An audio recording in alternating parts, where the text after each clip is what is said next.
सुन रहे हैं संदीप सुमन को।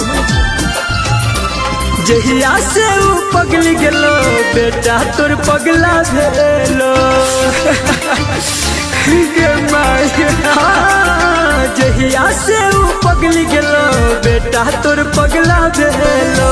मेरे जब जे ना बुझाई छाई गे मेरे जब जे ना बुझाई छाई गे आके देख ले न एक बेर माई आके देख ले न एक बेर माई दिल बर दुखाई छाइए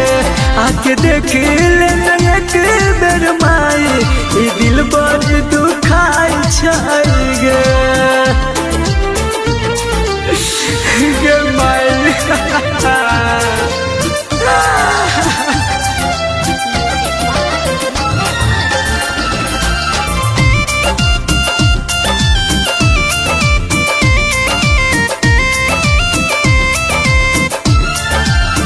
आँख बंद कइला पे आप छो नजर गे मन कर मर जैतो खाई के जहर गे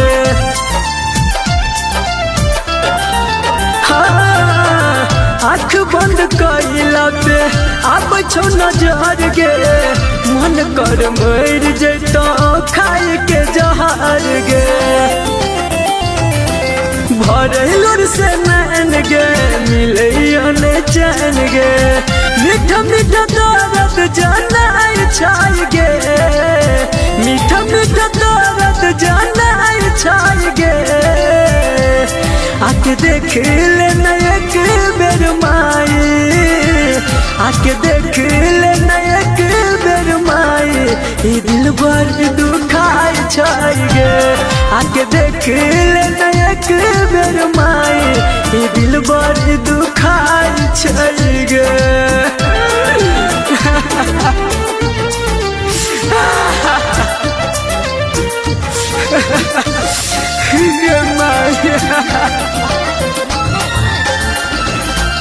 आप सुन रहे हैं संदीप सुमन को।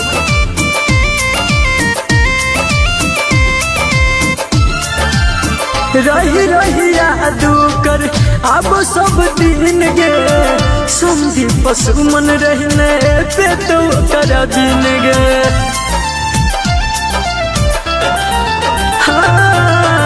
रही रही याद कर अब सब दिन गे संदीप सुमन रहने पे तो कर दिन गे कक दिल सा हमरा डिलेट गे केल कने सूरज के लेट गे राह नहीं कोनो अब सुझाई छाई गे राह नहीं कोनो सुझाई छाई गे आके देख ले न एक बेर माई आके देख ले न एक बेर माई दिल बर दुखाई छाई गे आके देख ले न एक बेर माई दिल बर दुखाई छाई गे।